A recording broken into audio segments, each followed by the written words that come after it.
Good afternoon. आवाज येतोय का बघा? आवाज येतोय का? आवाज येतोय? कोण आलेला आहे बघा? संग्राम चिंचोले. Good afternoon. आवाज येतोय का संग्राम?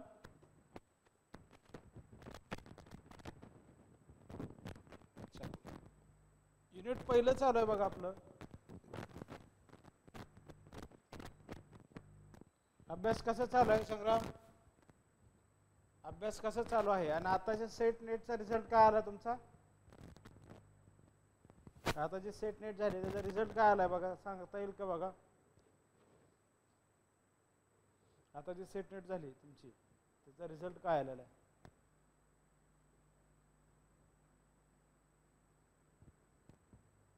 सांगाल का रिझल्ट किती मार्क्स आले, काय आले? जून महिन्याची सेट और नेट झालेली होती त्याचा रिझल्ट काय आला किंवा मार्क्स किती आलेले आहेत? सेटचा तर अजून लागला, नेटचा किती आले, स्कोर काय आलेला आहे बघा. कारण स्कोर तुम्हाला माहिती असलं पाहिजे. ओके ठीक आहे, चांगलं चालू आहे. नेटचा रिझल्ट कसा आहे, म्हणजे पॉझिटिव्ह आहे की निगेटिव्ह आहे, काय बघा, किती मार्क्स पडलेले आहेत किंवा किती कमी मार्क्स पडलेले आहेत?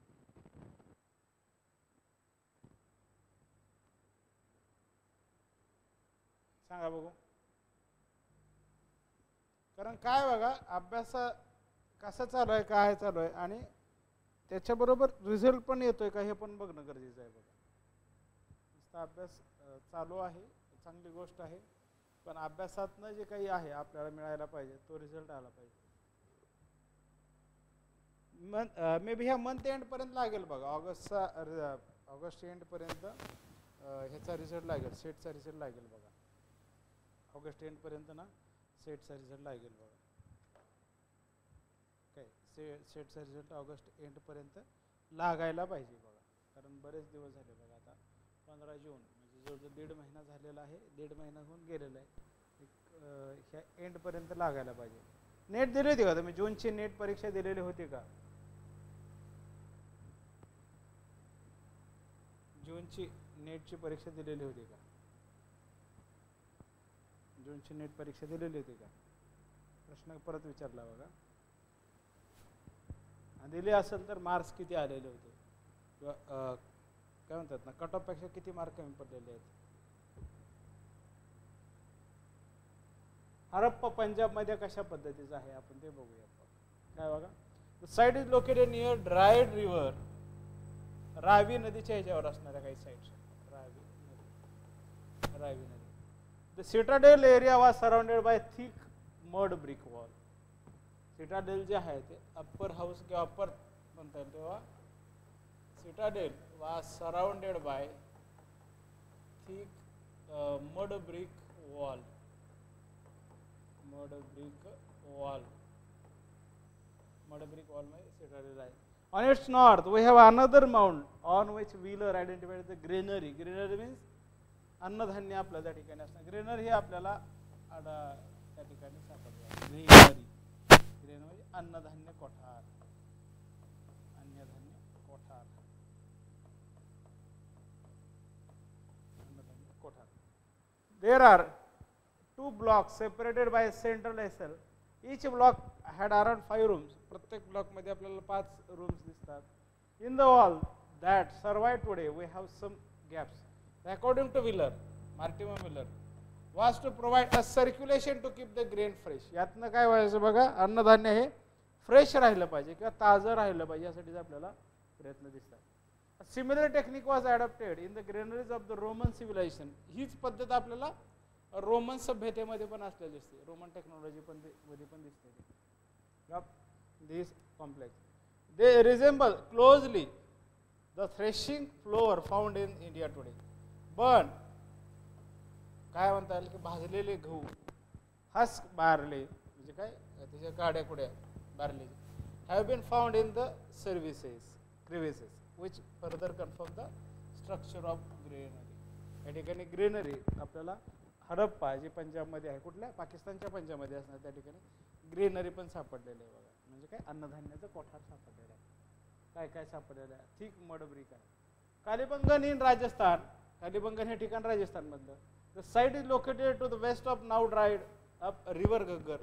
घग्गर नदीच्या तीरावर असणार हे शहर आहे बघा, किंवा कालीबंगन आहे बघा, Ghaggar. This site also consist of higher citadel mount. Kalibangan higher citadel mount,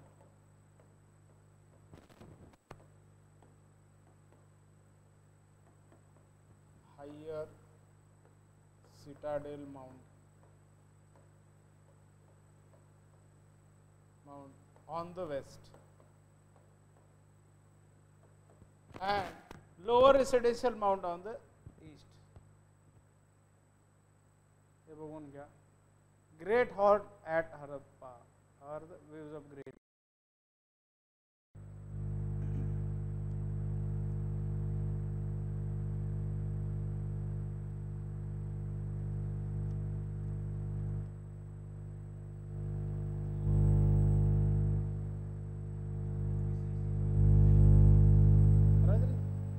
बंदच केली.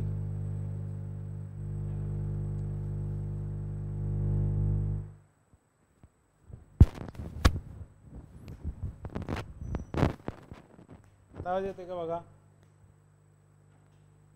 प्रगती आवाज येतोय का आता? चेक करा बघू आवाज.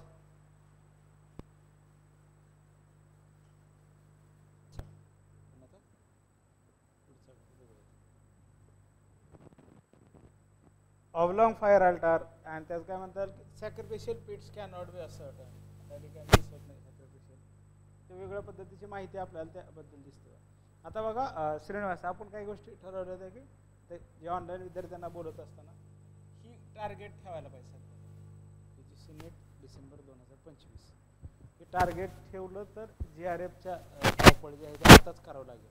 म्हणजे आता तुम्हाला न येणाऱ्या ज्या गोष्टी आहेत त्याचं एकदा यादी करायला पाहिजे, किंवा ज्या गोष्टी अवघड जातात किंवा ज्याच्यात मार्क येत नाहीत त्याचं एकदा तुम्ही कॅल्क्युलेशन करून ठेवायला पाहिजे.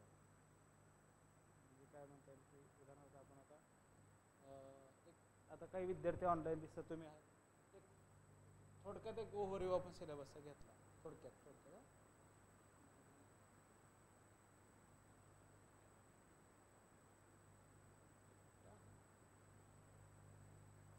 हा आपला सिलेबस आहे. आता मला पटापट फक्त सांगा की तुम्हाला अवघड वाटणारा घटक कुठला कुठला, ते अंडरलाईन करून ठेवू आपण. तो टार्गेट करून आपल्याला त्याच्यावरती भर देता येईल. प्रत्येकाने सांगा, जे ऑनलाईन आहेत बघा, कोण कोण आहेत बघा. श्रीनिवास तुम्ही सांगा पहिल्यांदा. पहिला बघा प्रगती रोहिदास फुलारी, पटपट सांगा. युनिट 1 मध्ये काय प्रॉब्लेम असेल किंवा कुठला प्रॉब्लेम एक्झॅक्टली पॉईंट सांगायचं, ते डिटेल घेता येतं आपल्याला. आपण कॅल्क्युलेटर घेतले, आता हे आपलं चालू आहे. तर आता ह्याच्यामध्ये काय आहे का, पहिल्या युनिटमध्ये कुठला आहे का अडचण, ते आपण अंडरलाईन करून ठेवूयात किंवा ते नोट डाऊन करून ठेवू. हडपा तर घेतोय आपण कुठला, हां परत प्रॅक्टिस करूया, परत करूया. प्रश्न प्रॅक्टिस करतो त्याच्यात, क्वेश्चन सोडूया त्याचे. अजून ह्याच्यात काय आर्यन वैदिक, ठीक आहे. ह्याच्यात स्टेट सिस्टीम, महाजनपद, मॉनर्की. चला पुढचा युनिट घेतला. State to empire, rise of Magadha, Greek invasion under the Alexander and its effect. काय मौर्य कालखंड म्हणतो आपण. मौर्य कालखंडाबद्दल काय आहे का बघा, याच्याबद्दल काय अडचण आहे का, मौर्य पिरियड. हां आर्किटेक्टचा आपण मॅप बघू आणि मॅपच्या बरोबर जे एक्झॅक्टली पिलर काय, रॉकेट्स काय काय सगळं आपण बघूया. अजून काय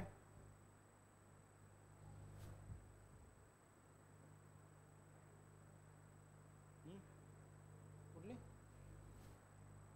ब्राह्मी, खरोष्टी, प्राकृत बुद्धाची होती, म्हणजे प्राकृत, नंतर संस्कृत आलेलं. लँग्वेजमध्ये काय ब्राह्मी, खरोष्टी. ग्रीक आणि आरेमिक ही आपल्याला वायव्य दिशेला असणाऱ्या भाषा दिसतात. शिलालेख ग्रीक, आरेमिकची शिलालेख वायव्य दिशेला, आतल्या साईडला ब्राह्मी, खरोष्टी. ओके. मौर्य आर्ट, त्याच्यावर प्रश्न राहतातच बघा. मौर्य एम्पायर, डिसइंटिग्रेशन आहे किंवा डिक्लाइन आहे काय बघा. 2 शब्द वापरले, डिक्लाइन आणि डिसइंटिग्रेशन होतो मौर्य एम्पायर असे. त्याच्यानंतर बघा empire and emergence of regional, म्हणजे प्रादेशिक सत्ता काय आहे बघा. मौर्योत्तर काळातल्या, म्हणजे काय 200 BC ते 300 BC 300 AD या काळातल्या असणाऱ्या सगळ्या प्रादेशिक सत्ता आहेत. इमर्जन्स ऑफ प्रादेशिक सत्ता, याच्यात याच्यात काय प्रॉब्लेम आहे का बघा, याच्यात काय अडचण आहे?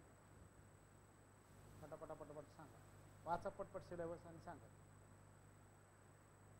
एकच आपल्या समोर टार्गेट ठेवा, डिसेंबरची नेटला GRF आला पाहिजे.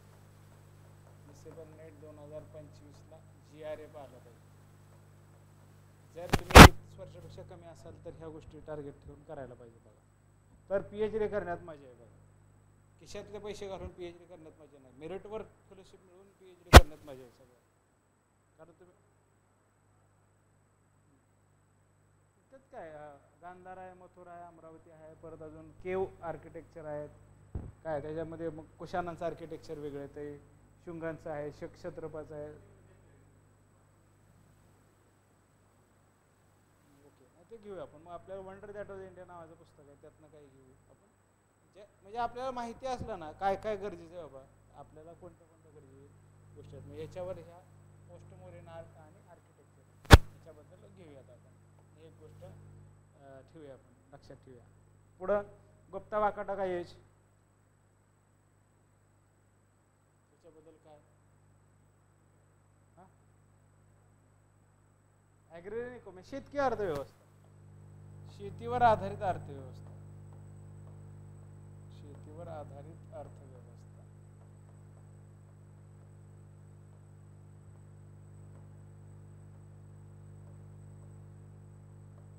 शेतीवर आधारित अर्थव्यवस्था. पुढं टेम्पल आर्किटेक्चरची सुरुवात आपल्याला गुप्ता काळापासून सुरू झालेली आहे. मंदिराचे दिसतात ते गुप्ता काळापासून सुरुवात झालेली दिसते. अजून काय बघा पुढं, डेव्हलपमेंट ऑफ संस्कृत लँग्वेज आहे, संस्कृत भाषेचा विकास ह्याच काळात झालेला आहे बघा. गुप्ता काळाला त्यामुळे तर गोल्डन एज म्हटलं जातं. त्याच काळात सायन्स टेक्नॉलॉजीमध्ये आर्यभट पण आहे बघा, काय भास्कराचार्य सुद्धा आहे बघा, मॅथमॅटिशियन असणारा आर्यभट आहे. आपलं खगोलशास्त्रज्ञ, गणितज्ञ, मेडिसिनमध्ये चार्वाक आहे.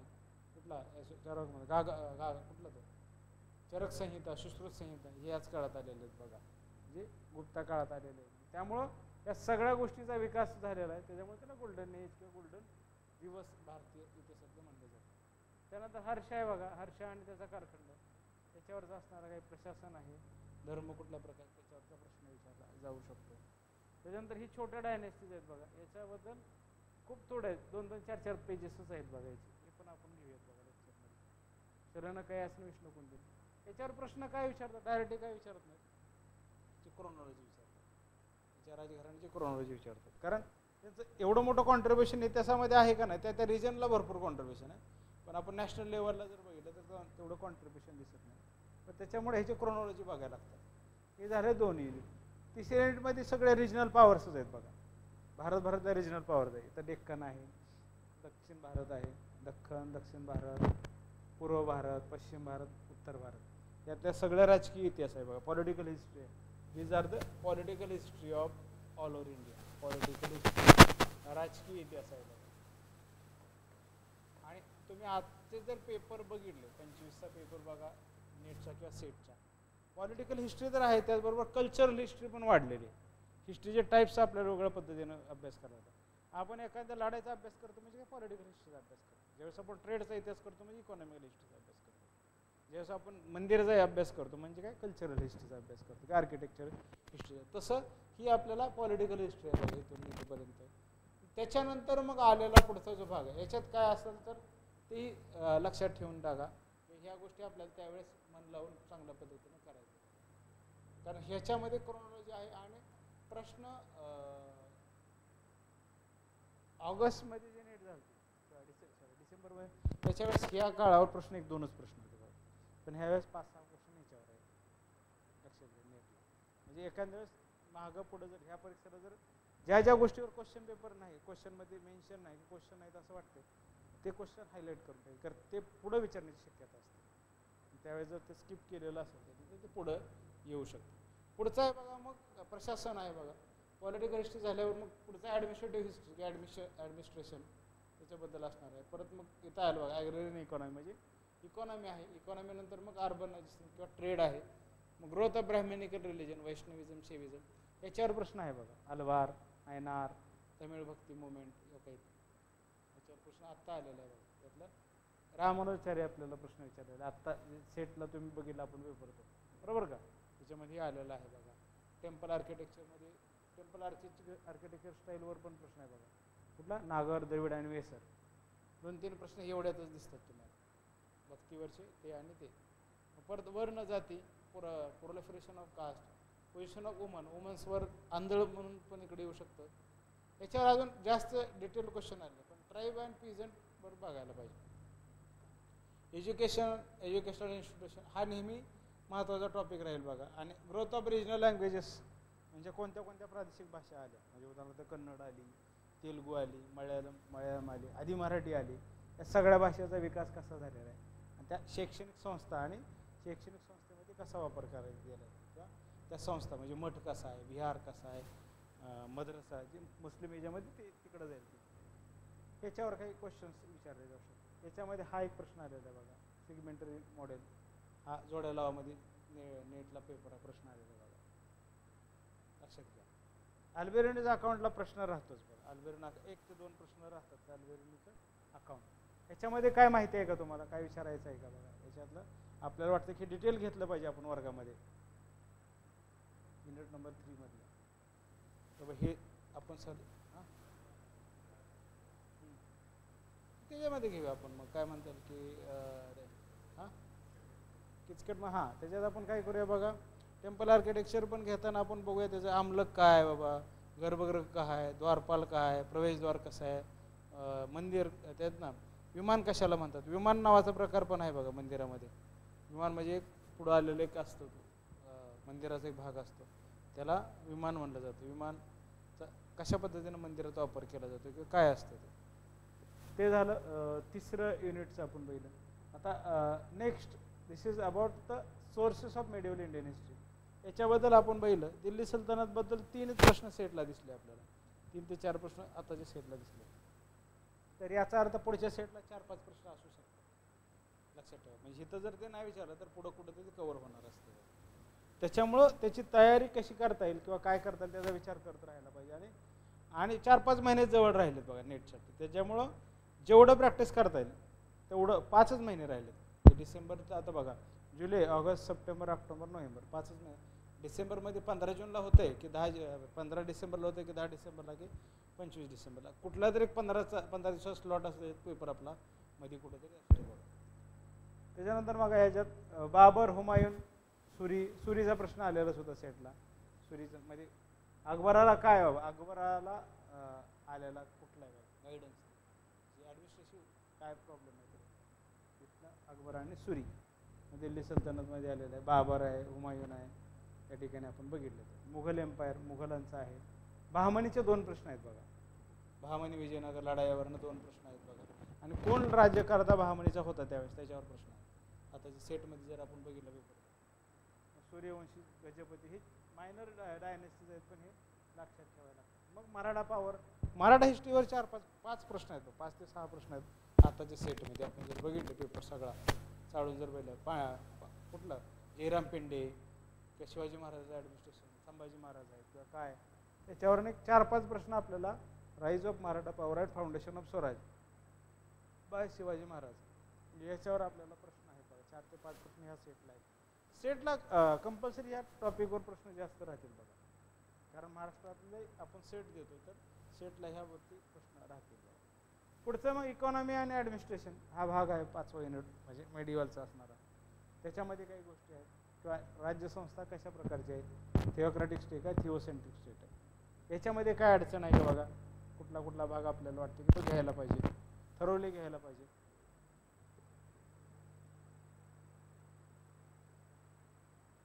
Rohidas good afternoon. आवाज येतोय रोहिदास? रोहिदास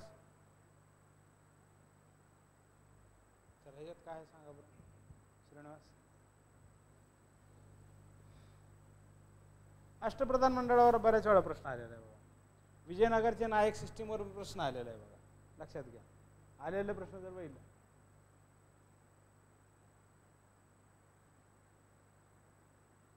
राजपूत काय दिल्ली सल्तनतचे काय मुघलांची राजपूत पॉलिसी आलेली आहे बघ, त्याच्यावर मग क्वेश्चन्स आलेले आहेत. पिझंट्री, ग्रँटवर पण येऊ शकतो प्रश्न. ॲग्रिकल्चर लोनवर आहे, सुंदर नावाचं बघा, सुंदर लोन म्हणून आलेलं बघा, ते ॲग्रिकल्चर लोन आहे आणि आपल्याला सिलेबसमध्ये तकावी नावाचं लोन दिलेलं आहे. सुंदरवर आलेला आहे प्रश्न, agriculture loans. Urbanisation and demographic structure. इंडस्ट्रीमध्ये कॉटन, टेक्स्टाईल, कुठल्या प्रकारचे इंडस्ट्रीज, काय ॲग्रोबेस इंडस्ट्रीवर कुठल्या देशाचं कॉन्ट्रीब्युशन आहे त्याच्यावरनं पोस्ट मॉडर्नचा क्वेश्चन येतो. म्हणजे स्वातंत्र्यानंतरचा कालखंड आहे अमेरिका, त्याच्यावर तुम्ही सोडवलं बघा. अमेरिका नाही बोकारो त्याला तो नंतरच्या ह्याच्यातला टप्प्यातला प्रश्न बघा. Trade, transport, internal external trade, European trade centre, port आणि transport, communication, hundi, bill of exchange, insurance, state income, expenditure, currency, mint system. फेमिनवर प्रश्न यायला पाहिजे बघा. आता लय दिवस झालं मुघल काळातलं फेमिनवर आलं नाही प्रश्न, 2-3 वर्ष झालं आलेला नाही. आता आपण काय करूया बघा, अजून थोडंसं एवढा महिना जाऊ दे की ह्या महिन्याच्या 15 तारखेनंतर आपण गेल्या 5 वर्षाचे क्वेश्चन पेपर बघूया. 5 इयर्स नेटचे आणि सेटचे दोन्हीचे सेपरेटली ॲनालिसिस करू आणि आतापर्यंत जे टॉपिक यात मिसिंग झालेले आहेत कॉमनली ते टार्गेट करून पण आपण करूया. म्हणजे काय होईल की त्या गोष्टी समजा मिसिंग झाल्या असतील तर परतच्या क्वेश्चन पेपर जर रिफ्लेक्ट झाला तर सिलेबसला धरून सिलेबस समोर ठेवू, क्वेश्चन पेपर समोर ठेवायचं. सिलेबस एका बाजूला, क्वेश्चन पेपर एका बाजूला बघायचं. हां, युनिट 1 ह्या 5 वर्षात युनिट 1वर 25 प्रश्न आहेत. 25 प्रश्नावर किती पॉईंटवर विचारत, 3 पॉईंट राहिलेले आहेत, सगळे पॉईंट विचारले, 3 पॉईंटचा जास्त अभ्यास करायचा. असं करून पण अभ्यासाच्या स्टाईल चेंज करत राहायचं, अभ्यास करत राहायचं. कारण सर्टन लेवलला तरी सतत सारखं वाचलेलं असतं, वाटतं किंवा तेच ते सारखं वाचायचं. तर अभ्यासाच्या स्टाईल किंवा टेक्निक्स वेगळे वापरायचे सिलेबसला डिकोड करायचे. बरोबर. एकदा सेट वाईज तसं केलं, परत नेटला बी तसंच केलं आपण. म्हणजे काय होईल की जे क्वेश्चन्स आलेले ते तर तुम्ही सोडून तुमचे तोंडपाठ होतील, पण जे आलेले नाहीत पण त्याच्यावर प्रोबेबल क्वेश्चन येऊ शकतात किंवा प्रश्न विचारण्याची शक्यता आहे ते पण तुम्ही चांगलं केलं तर त्याचाही जास्त फायदा होतो. आणि बरोबर आपले PYQ पण होऊन जातात. किती जवळजवळ 10 पेपर तर आपण म्हटलं तर 10 पेपर 5-5 होऊन जातात. बरोबर. याचा फायदा 100% तुम्हाला रिझल्टला होईल. 100% म्हणजे 100% होणार. कारण त्यातनं काय होईल, अभ्यास करताना पण उत्साह निर्माण होईल. समजा आपल्याला विचारलं की हुंडीवर प्रश्न विचारलेला आहे, बिल ऑफ एक्सचेंज, तर आपण म्हणू इन्शुरन्सवर अजून आलेलंच नाही बाबा प्रश्न. 5 वर्षात काय 10 वर्षात इन्शुरन्सवर प्रश्न आले तर आपण म्हणणार बाबा हुंडीवर काय विचाराय, तर हुंडी म्हणजे काय असा प्रश्न विचारला तर आपण म्हणणार इन्शुरन्स म्हणजे काय, त्याच्यावर एक लाईन काढली. इन्शुरन्सची वैशिष्ट्य काय बाबा, मेडिवल काळातली विमा केला जातो एखादी गोष्ट तुम्ही ठेवल्यानंतर. पण स्टेट इन्कमवर काय काय प्रश्न, लँड रेव्हेन्यू आहे, आपण उदाहरणार्थ घेतलं लँड रेव्हेन्यू आहे. परत काय म्हणता येईल की व्यापारातनं टॅक्स येतो, हे आत्ता आपण लगेच जोडलं. भारत सरकारचं उत्पन्नाचं साधन काय काय त्याच्याबरोबर जोडलं आपण. पहिलं मुघल काळातलं ॲज अ स्टेट म्हणून काय उत्पन्नाचं साधन आहे, दिल्ली सल्तनतचं काय, विजयनगरचं काय, बहामनी काय, परत काय म्हणता येईल मराठा एम्पायर काय. तसंच गेलं तर गुप्ता काळाचं स्टेट इन्कम कसं होतं. म्हणजे एक लाईन पकडायची, त्याला वेगळ्या पद्धतीनं आस्पेक्ट्सनं बघायचं. म्हणजे काय होतं, अभ्यास जास्तीत जास्त जिवंत होतो. आणि अभ्यास जिवंत झाला की लक्षात राहायची पण संधी किंवा लक्षात राहायची शक्यता वाढते त्याच्यात. लक्षात घ्या. म्हणजे काय होतं की तुम्हाला अभ्यास करताना बोरिंग नाही झालं पाहिजे. अभ्यास करता आता एक्सपेंडिचर दिलेलं आहे. आता आपण बघितलं आज आपण सध्या भारत किती टॅक्स एज्युकेशनवर किती इन्व्हेस्टमेंट करतो.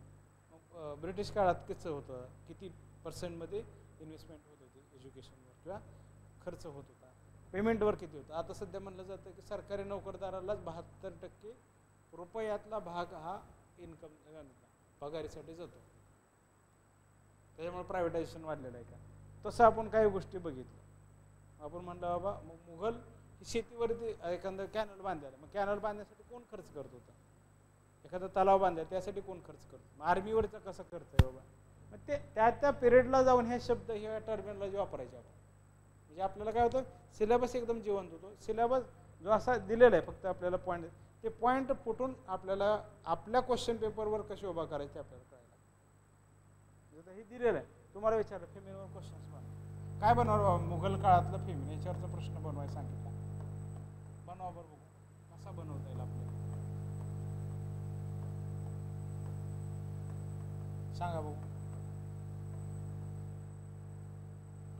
कसा प्रश्न बनवता येईल? तुम्ही एक्झामिनर आहात, आपण असं मान्य आहे, आपण आपल्याला स्वतःला अज्युम केलं मी एक्झामिनर, मला पेपर काढायचा, मुघल काळातल्या दुष्काळावर मला 2 प्रश्न तर टाकायचे परीक्षेत.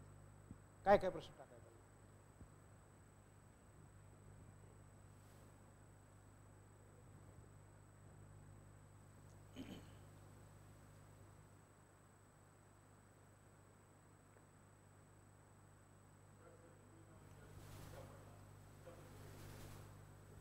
बरोबर.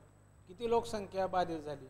जसं बघा, ओरिसाच्या दुष्काळावर, ब्रिटिश काळातल्या दुष्काळावर प्रश्न विचारलेला आहे, दुष्काळाच्या आयोगांचं क्रोनॉलॉजी विचारलेली आहे. त्याच्यावरनं प्रश्न असा येऊ शकतो, मुघल काळातल्या दुष्काळाची क्रोनॉलॉजी लावा, दुष्काळाची नावं दिलीत किंवा इयर दिले, इयर नाही देणार, क्रोनॉलॉजी नावं देणार त्याच्यावरनं क्रोनॉलॉजी लावा.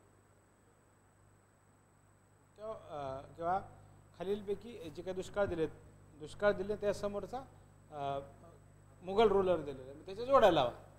म्हणजे विचार करा आपल्याला काय सुचतंय एक्झामिनर म्हणून ते बघणं जास्त गरजेचं. म्हणजे काय होतं बघा, अभ्यास आपण तेच करतो पण प्रश्न कसे निघतात याचा विचार करायला लागला की अभ्यास अजून जिवंत होतो आणि अभ्यास पण इंटरेस्टिंग करायला वाटतं. बघा पुढं बघितलं पीस अँड रिव्हॉल्ट आपण मॉडर्नमध्ये भरपूर पीस अँड रिव्हॉल्ट बघतो. हुक्का मुवमेंट आहे, काय म्हणतात इंडिगो रिबिले आहे, कुठला चंपारण सत्याग्रह आहे, एवढे आहेत, पबना रिव्होल्ट आहे, म्हणजे किती आहेत शेतकऱ्याचे उठाव, खूप आहेत. पीझंट आणि काय म्हणता येईल की फार्मर रिव्होल्ट भरपूर आहेत.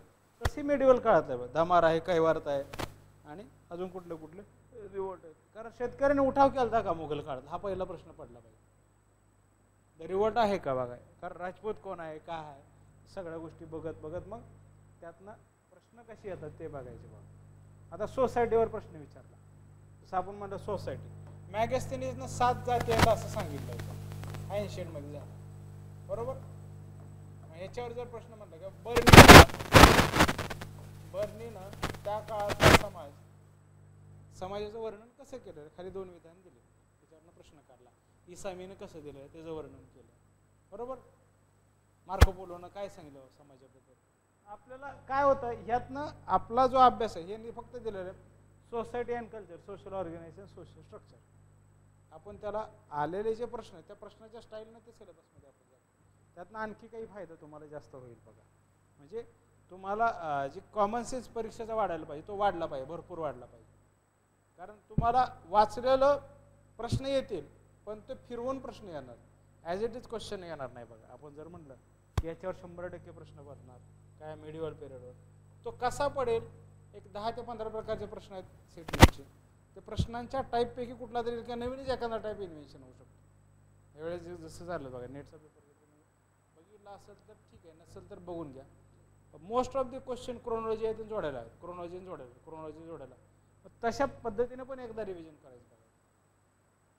बघा समजा आपण म्हणलं एकदा माझा सगळा अभ्यास करून झालेला आहे, पेपर सोडवलेत सगळे, PYQ सोडवले आणि मला चांगले मार्क आले, एकदा काय करायचं, फक्त जोड्या लावायचे प्रश्न कसे आलेले आहेत त्याचे एकदा सोडून द्यायचे, फक्त जोड्या लावायचे प्रश्न. आपण म्हणलं एकदा मॅच द फॉलोइंगचे आपण जोड्या लावल्या अशा दुसरं बघितलं असर्शन रिझनिंगचे क्वेश्चन्स काय आलेले आहेत आतापर्यंत तसे सोडून बघितले, बरोबर. एकदा क्रोनॉलॉजी आहे त्याचे प्रश्न एकदा सोडून बघितले. म्हणजे काय म्हणता येईल की 5 महिन्यात आपल्याला प्रयोग करायला खूप संधी आहे. प्रयोग करायला खूप संधी आहे. हे झालं 3 टाईप. एकदा म्हणलं आपण सिंगल लाईन क्वेश्चन असतात किंवा स्टेटमेंट बेस्ड क्वेश्चन राहतात किंवा फक्त व्याख्या देतात. आता मला असं वाटलं की सिलेबसमध्ये 200 व्याख्या निघतात, कुठल्या व्याख्या असतील बाबा त्याच्यावरचा प्रश्न आपण बघायचा. आणि आपल्याला आलेल्या परीक्षेत किती 15, 20, 50 व्याख्या तर आपल्याला 10 वर्षातल्या निघून जातात. हुंडीचा आहे, विष्टीचा आहे, परत काय म्हणता येईल बघा अजून काय सुंदर आहे, ॲग्रिकल्चर लोन म्हणतो आपण, किंवा तकावे आहे, तसे आपण काही काढले क्वेश्चन जुने काढले.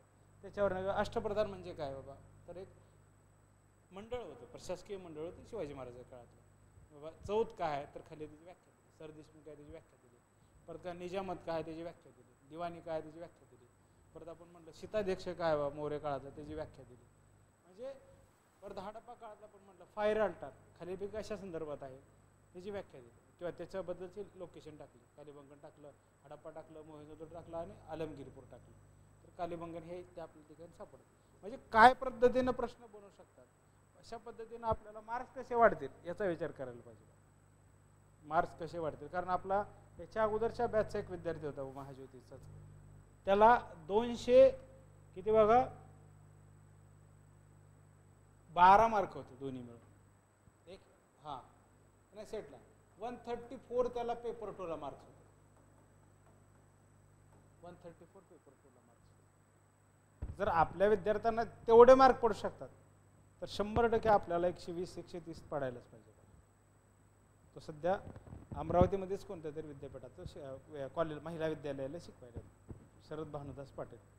तुम्ही कधी असाल अमरावतीचं तर तुम्ही एकदा भेटून सुद्धा घेतलं तर चालेल. म्हणजे कितीपर्यंत मार्क पडू शकतात तर तिथं. आणि ह्या वर्षीच एक विद्यार्थी आहे बघा सारथीची, 200 मार्क आहेत बघा सर. 65 मार्क पेपर 1 ला आहेत आणि बाकीचे मार्क पेपर 2 ला. म्हणजे काय पद्धतीनं माणसं कितीपर्यंत मार्क काढतात. म्हणजे विचार करण्याची गोष्ट अशी आहे की बाबा एवढे मार्क येत असत पडतात. आणि सगळ्यात अजून बेनिफिट काय बघा, अजून निगेटिव्ह मार्किंग सुरू झालेलं नाही. याचा बेनिफिट सुदैवानं लवकर घ्या आणि लवकर GRF काढून घ्या. लवकरात लवकर GRF काढून घेतलं पाहिजे बघा. कारण काय तुम्हाला फेलोशिप मिळाली तर तुमच्या टॅलेंटवर तुम्ही PhD केलेलं चांगलं आहे. आणि PhD करताना तुम्हाला पहिल्याच लेक्चरला सांगितलं की IIT ला आहे, IIT पवईला पण PhDचं आहे, IIT दिल्लीला पण PhDचं आहे हिस्ट्री सब्जेक्टमधनं. परत तुम्हाला सांगितलं अशोका विद्यापीठ म्हणून हरियाणातलं एक विद्यापीठ आहे, फक्त हिस्ट्रीसाठीच आहे बघा. उपेंद्र सिंग त्या ठिकाणी शिकवायला PhD गाईड म्हणून, तिथं तुम्हाला PhD करता येते. ICHRचं तुम्हाला सांगितलं Indian council of historical research, त्या ठिकाणी तुम्हाला PhD करता येऊ शकते. आणि भारतभरातल्या सगळ्याच सेंट्रल विद्यापीठामध्ये हिस्ट्री आहे त्या ठिकाणी. जसं वर्धा आहे बघा, वर्धा हिंदी विश्वविद्यालय, तिथं एकदा चेक करा हिस्ट्री डिपार्टमेंटचं काय बाबा. बनारस हिंदू विद्यापीठ आहे, JNU आहे, दिल्ली विद्यापीठ आहे, खाली गेलं तर तुम्ही हैदराबाद सेंट्रल युनिव्हर्सिटी आहे, कोचीचे आहे. म्हणजे काय काय आपल्या विषयामध्ये आपल्याला जिवंत राहायचं आहे तर त्याच्याबद्दलचे प्रयत्न आपल्याला करणं गरजेचं आहे. कारण विषय संपला असं नाही, तर विषयाचं रूपांतर कसं करतात. आणि त्याच्याशिवाय बी तुम्ही स्पर्धा परीक्षा करत असाल तर ह्या सब्जेक्टवरनं तुम्हाला परीक्षा पण पास होता येते, त्याचाही काही विषय नाही बघा. तुम्हाला MPSCला तर नवीन आहे तो ऑप्शनल आलेला, हिस्ट्री ऑप्शनल म्हणून पण तुम्ही देऊ शकता. किंवा कंबाईनला तर आहेच ते कंबाईन, किंवा कुठल्याही परीक्षेला सरळ सेवेच्या कोणत्याही परीक्षेला इतिहासाचे 4-5 प्रश्न राहतातच बघा. म्हणजे सब्जेक्ट आपला कुठंच कमी पडत नाही. आपल्याला एफर्ट्स आपले करणं गरजेचं आहे. आपले एफर्ट्स जेवढे चांगले तेवढे मार्क्स तसे पडत जातील बघा. फक्त सांगायचं असं की आपल्याला प्रयत्न कसे करता आले पाहिजेत बघा. आता ह्या एक विद्यार्थी त्याचं दोन्ही रिझल्ट एकाच वर्षी आहेत बघा, सेटचा बी आहे आणि नेटचा बी. नेटचा आलेला आता सेटचे वाट बघते, 200 मार्क आहेत म्हणजे 100% होणार. दुसरा 184 आहेत बघा. म्हणजे अभ्यास काय करायला पाहिजे त्यांनी तेच केलं. पाठीमागचे 10 वर्षाचे नेटचे पेपर आपण वर्गात सोडून घेतले बघा. अगोदरच्या महाज्योतीच्या बॅचला 2011 पासूनचे सगळे पेपर आपण सोडून घेतले, 2024 पर्यंत सगळे सोडून घेतले. 2 वेळा सोडून घेतले, एकदा नाही 2 वेळा वर्गात सोडून घेतलं. तेच का उत्तर, तेच का ऑप्शन, त्याच्या बाजूचं लॉजिक, पुढचं लॉजिक. मग तो काय विचारला असावा, तो सिलेबसमध्ये काय दिलेला आहे आणि काय विचारलं. इथं सोपीचं विचारलं, सोपीचे 2 ते 3 प्रश्न ह्यावेळेस आहे. इथं काय दिलेलं आहे, सोपी आणि देअर ऑर्डर दिलं, बिलीफ अँड प्रॅक्टिस. कुठं नावच नाही दिलं, फक्त सोपी संत म्हणलेलं, कोणत्याही सोपी संतच नाही. कबीरवर प्रश्न, म्हणजे काय प्रश्न बनवून येतात ते बघायला पाहिजे. एक्झामिनर काय खेळ खेळतो आपल्यासोबत, या प्रश्न सिलेबसचा प्रश्नात कसं रूपांतर होतं. ही कला जास्त शिकली की तुमचा रिझल्ट त्याच वेळेस येऊन जाईल. म्हणजे डिसेंबरच्या परीक्षेमध्ये तुमचा रिझल्ट येण्यासाठी तुम्हाला काय काय अपडेट करणं गरजेचं आहे, कसं अपडेट करणं गरजेचं आहे याचा विचार जास्त करायला पाहिजे का. आणि आता जर दुसऱ्या कोणत्या परीक्षेत येत नसाल, जर फुल टाईम हेच करत असाल तर थोडासा वेळ देऊन, आणि तुम्ही जर डबल मास्टर आहात तर तुम्ही पेपर 1ला चांगला लोड दिला पाहिजे. पेपर 1 यालाच 82 मार्क पेपर 1ला येतात. शरद पाटील हे सेटला 82 मार्क. मग तुम्ही पेपर 1 जरी चांगला जोड दिला, म्हणलं हिस्ट्रीत पण सेट नेट पाहिजे, मला लायब्ररी सायन्समध्ये पण सेट नेट पाहिजे, तर तुम्ही पेपर 1 जर लोड दिला तर तुम्ही फक्त परत पेपर 2च करणं गरजेचं आहे. तुम्ही ज्यावेळेस लायब्ररी सायन्समध्ये नेट सेट द्याल, याचा अर्थ काय होऊन जाईल, एका कामामध्ये एका दगडात 2 पक्ष तुमचे होऊन जातात. म्हणजे अशा पद्धतीत थोडं रिगरच करा, फायदा 100% होईल. शेवटी काय पास व्हायचं विद्यार्थ्याच्याच हातात असतं. अभ्यास करायचा तर तुम्ही ऑलरेडी इथंपर्यंत आलेलात, म्हणजे तुम्हाला माहिती का मास्टरपर्यंत आपण आलो म्हणजे आपण अभ्यास केल्यावरच आपण पास होतो. कोणी काही सांगो, काही त्याचा फायदा नसतो, आपण केलं तर होत असतं. आत्ता दीपक भाऊ आपणच आपल्या जीवनाचे शिल्पकार असतो बघा. बाकी अंधश्रद्धा असते सगळे. म्हणजे कोणी किती बी सांगितलं की असं आहे तसं आहे, काही नसतं. आपण प्रत्यक्षात ती परिस्थिती फेस करत नाही तोपर्यंत आपल्याला त्या परिस्थितीचं वास्तव्य कळत नाही. म्हणजे बाकी काही असो, ट्रॅफिकमध्ये तास लागतो हे फोन करून विचारणाऱ्या माणसाला वेगळं, प्रत्यक्षात ट्रॅफिकमध्ये फसलेल्या माणसाला कळतं काय असतं. तसं आयुष्याच्या ट्रॅफिकमध्ये अडकून आहे. हां, तसंच आहे ना ते. म्हणजे काय असतं आयुष्य जगावे म्हणजे परीक्षा, आणि तुम्ही एवढे प्रयत्न केल्यावर बी रिझल्ट आला नाही आला तर तो परीक्षेचा विषय. पण आपल्या बाजूने 100% एफर्ट्स टाकले पाहिजेत बघा. काय आपल्या बाजूने सगळे एफर्ट्स टाकले, प्रयत्न केले, मग रिझल्ट कसा येत नाही बघूया बघा. प्रयत्न करायलाच पाहिजे बघा. आणि परीक्षा परीक्षा क्वालिफाय होऊ शकते, पण आयुष्याच्या परीक्षेमध्ये होण्यासाठी ह्या परीक्षा पास होणं पहिलं गरजेचं असतं. आपण समजा 2016ला काही जण MA झालेले लोक आहेत बघा, 2018ला काही जण 2020ला काही जण आहेत, काही जण आता रिसेंट 24ला झालेले, काही जण 23. आता बघा लक्षात घ्या, आपण जर म्हटलं 2018ला झालेलं आहे, 2016 झालेलं, आपल्याला काय वाटत असतं बाबा आता आपण नेट होईल का, सेट होईल का, ते कन्फ्युजन नका राहू. कारण गेल्या दोन महाज्योतीचे ही 4थी बॅच महाज्योतीची 2 नंबरच्या बॅचला कविता मोरे म्हणून स्टुडंट्स होते बघा, कविता मोरे. तर त्यांचा 2010ला MA आणि 2023ला सेट बी आहे, तर नेट करायचं. आपल्या बॅचला आले, आता PhD करतात, त्यांचं एज झालेलं होतं, त्यांची मुलगी 7वी 8वीला. ते करून त्यांनी PhDसाठी आता ॲडमिशन झालेलं पुणे विद्यापीठ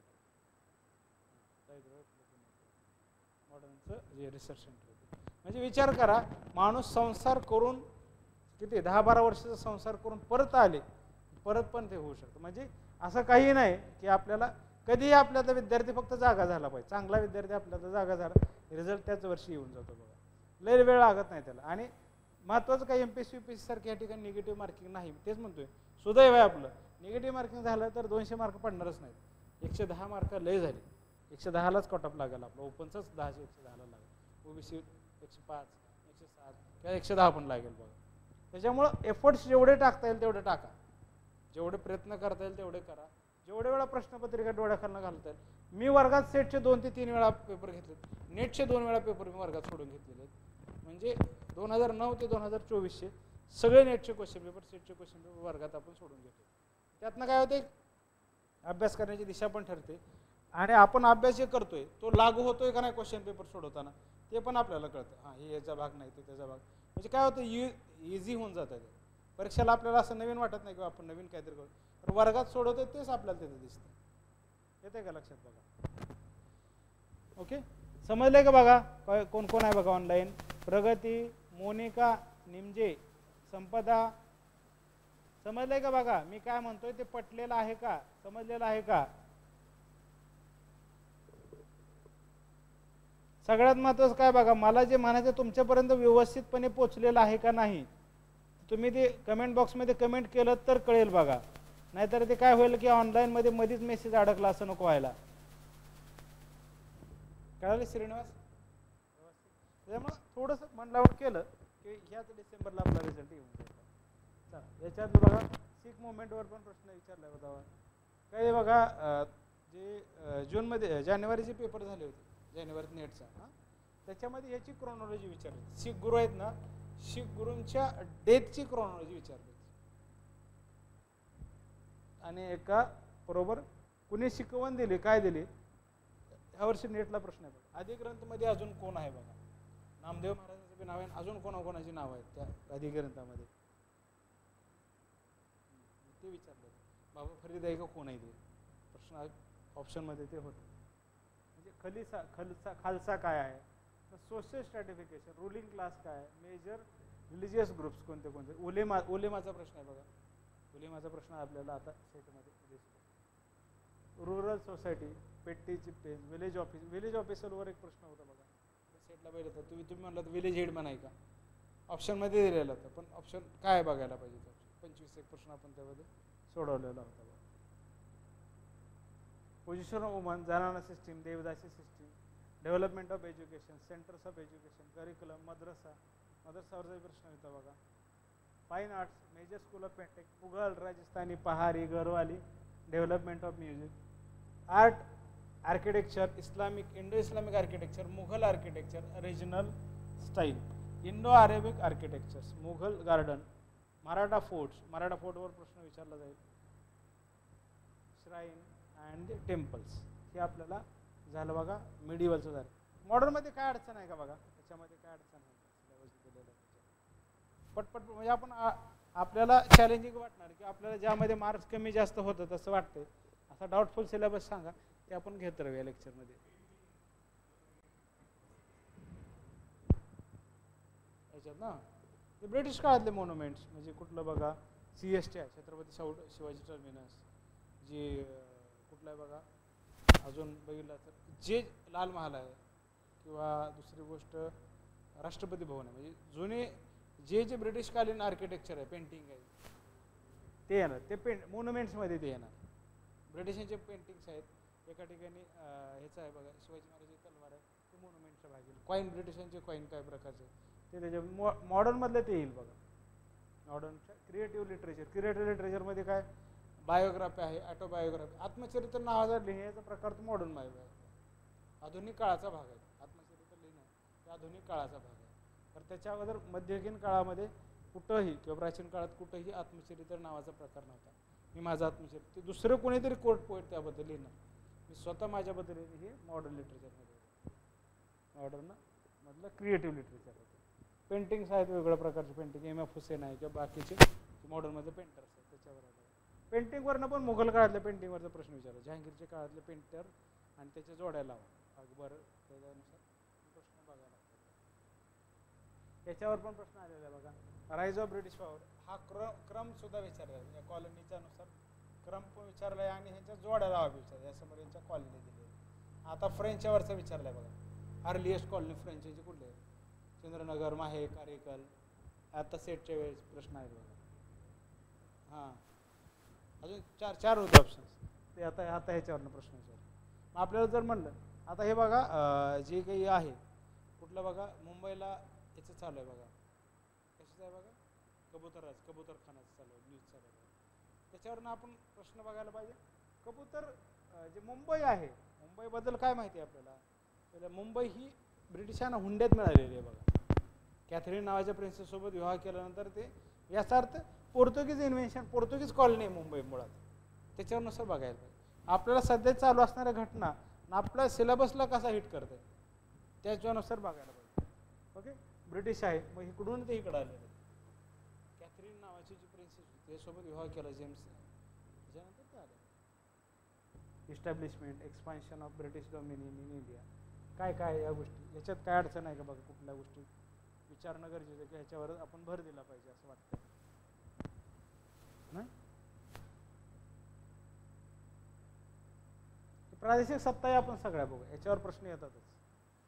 या प्रादेशिक सत्तासोबत असणारा प्रश्न विचारतात.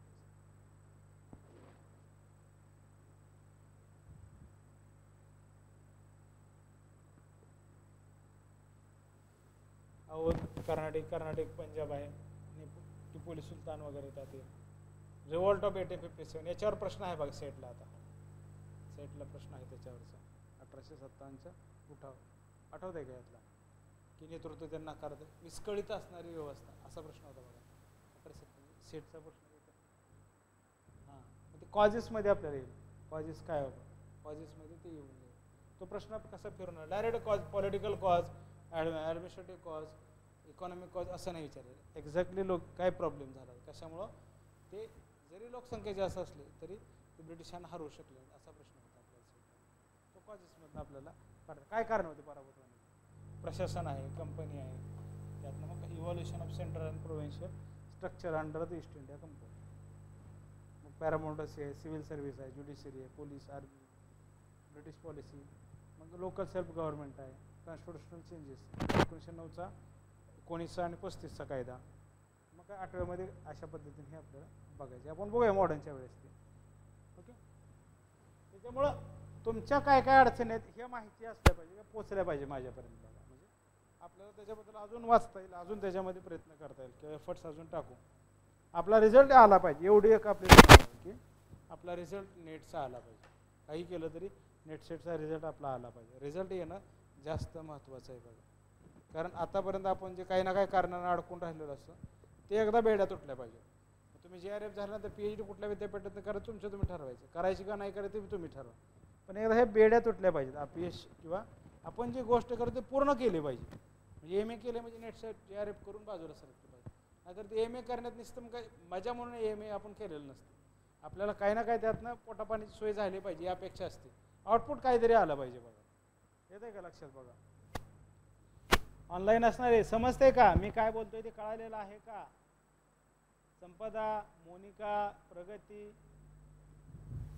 मी जे काय बोलतोय ते कळालेलं आहे का? आवाज येतोय का?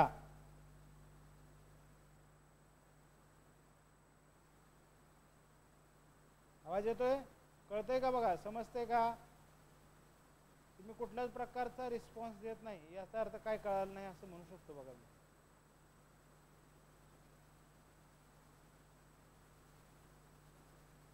तुम्ही कमेंटमध्ये कमेंट बॉक्समध्ये कमेंट करा, काहीतरी कळेल आपल्याला किंवा काय चालू आहे एक्झॅक्टली तुमच्या डोक्यात काय विचार चालू आहेत किंवा कशा पद्धतीनं आपल्याला परीक्षा क्वालिफाय करता येईल. ओके बाकी मोनिका अजून कोण आहे? बघा संपदा, बोललं पाहिजे. बघा बोलायची संधी मिळाल्यानंतर बोललं पाहिजे. बघा बोलणं हाच शिक्षकाचा आपल्याला जे काही नेट JRF झाल्यानंतर आपलं बोलणं हीच भांडवल आहे आपलं. बघा बोलता आलं पाहिजे, शिक्षकालाच बोलता आलं पाहिजे. बघा जर तुम्ही बोलतच नसाल, तुमच्या अडचणीच कळाल्या नाहीत, तर तुम्ही उद्या शिक्षक झाल्यानंतर तुमचा विद्यार्थी तुमच्यासमोर काहीच बोलला ना तर काय करणार तुम्ही? कसं समजावून सांगणार त्याला? बनवली इन हरियाणा आपण पहिले ह्याच्याबद्दलची माहिती आहे. बघा रंगोई रिव्हरवर आहे. Rectangular plain covering area of 9 hectare. 9 हेक्टरचा असणारा एरिया आहे. बघा बनवलीचा ते आपण बघितलं होतं. Lower town associated with same complex. Residence were provided with bathing पोमेन वेल्स ड्रेन त्या ठिकाणी आपल्याला मिळतात. Multi room house which give evidence of seals. Seals पण आपल्याला त्या ठिकाणी मिळतात. सील्स आणि weights has been identified as a merchant house. व्यापाऱ्याचं घर असावं का? सगळ्या गोष्टी मिळाल्या बनवलीमध्ये, त्यामुळे त्याला व्यापाऱ्याचं घर असावं असं म्हणलं गेलेलं दिसतं. Dholavira in Gujarat. It is located an island in the Rann of Kutch. Rann of कच्छमध्ये असणार आहे. In many ways this site is quite unique among the Harappan settlement. Its location perhaps affected several aspects of town planning. For instance, bricks building were mainly built using the locally available sandstone. Sandstone पासून हे बनवलेले दिसते. This site is known for the arrangement it has made a conserve water. Dholavira step wells to reach the water level in artificially constructed reservoir.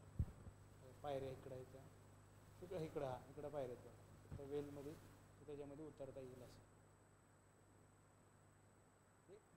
धोलावीराचं अजून काय महत्व आहे बघा.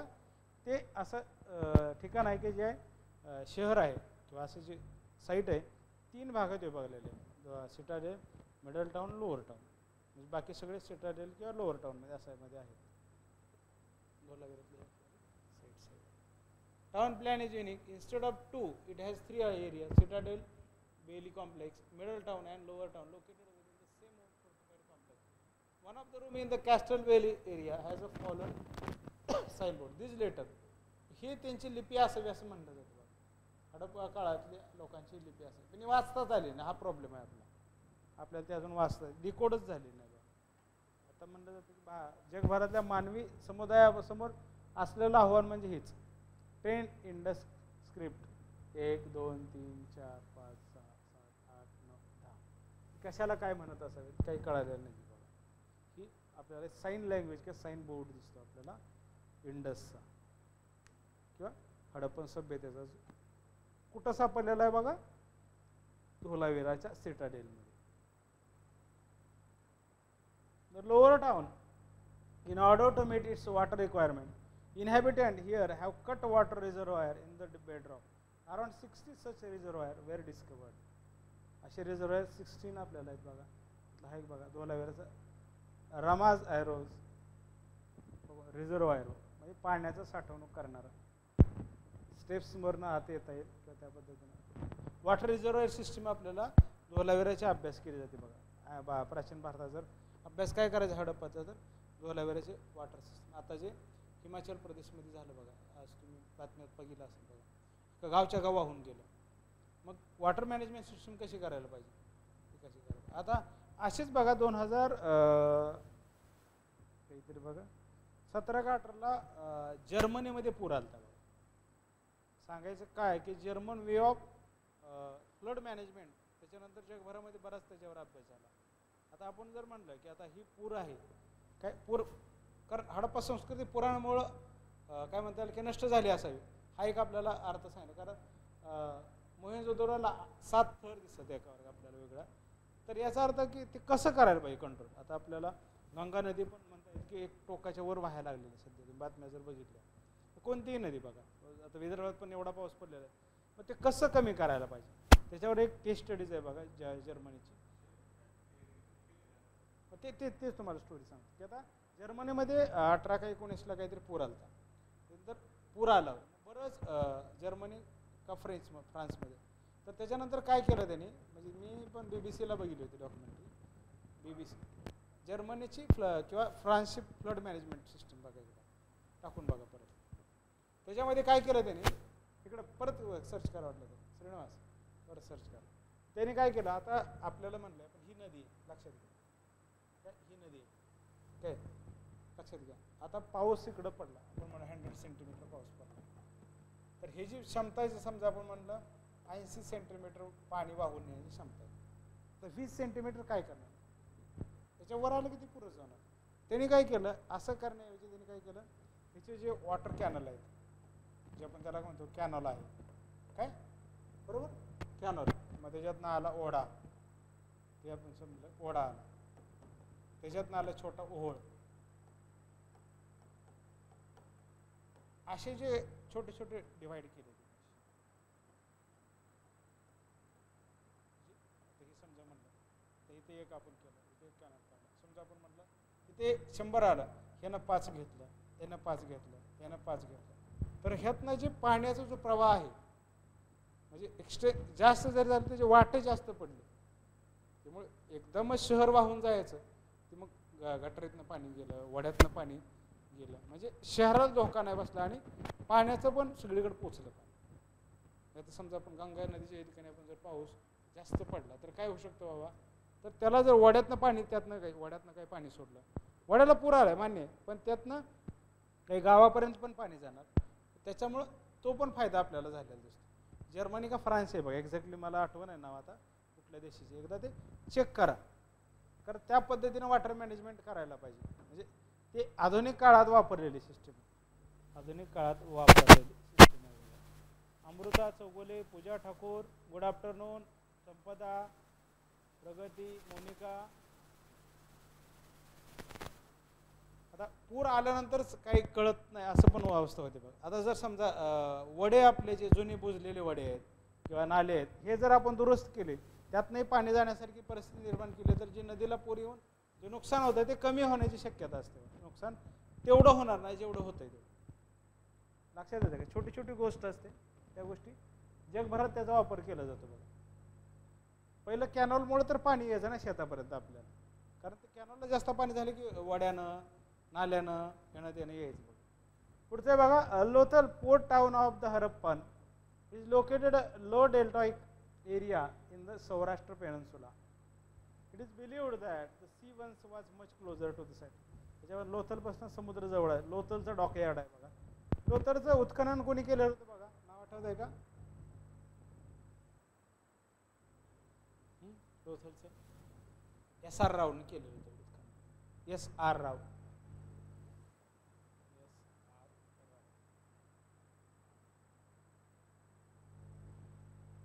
हे लोथलचं असणार साईडचं दाखवलेलं, पोर्ट समुद्रापासून जवळ असणारं ठिकाण. Both the citadel and lower town are located within the same complex. From one of the building in the citadel, around 65 terracotta ceiling, having impression of reed, woven fiber, cord, and matter, have been recovered. This implies that it was a warehouse or the place where the goods were packed. This shows active involvement of the sites in trade. This is confirmed by another structure located on the east of the town. Dockyard आपल्या लोथलला dockyard सापडतं. Is to enclose by burn brick, म्हणजे भाजलेल्या विटा याच्यापासून बनवलेल्या भिंती आहेत. काही ठिकाणी सन ड्राईड काय ब्रिक आहेत, म्हणजे काय उन्हात वाळवलेल्या आणि भाजलेल्या विटा, अशा दोन प्रकारच्या विटा आपल्याला हडप्पामध्ये मिळतात. 2 inlets and spill channels to regulate the water. Additional in platform on the west was constructed to help unloading of goods. ही वस्तू उतरवण्यासाठी लोडिंग अँड अनलोडिंग म्हणतो, सामान भरायचं आणि उतरायचं, या गोष्टी आपल्याला त्या ठिकाणी दिसतात. मॅच द फॉलोइंग दिलेलं आहे, काय काय गोष्टी जोडायला हवं. इकॉनॉमी काय प्रकारची होती आपण सुधारणा, अर्थव्यवस्था काय प्रकारची होती, काय वाटते बाबा? आतापर्यंत आपण एवढं हडप्पाचं आपण काय म्हणता येईल की चर्चा केली. कशी असावी अर्थव्यवस्था?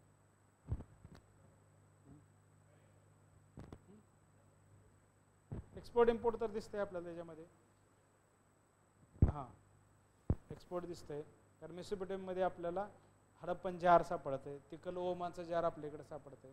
आपला उल्लेख तिकडं मिलुआ नावाचा म्हणून कुठल्या हडप्पन सभ्यतेचा मेसोपोटेमियाच्या लिटरेचरमध्ये सापडतं, मिलुआ आणि मगन म्हणून. मगन कुठला तर ओमानसाठी शब्द मगन आणि मिलुआ दिलमन म्हणजे मेसोपोटेमिया, अशा पद्धतीचे आपल्याला शब्द सापडतात.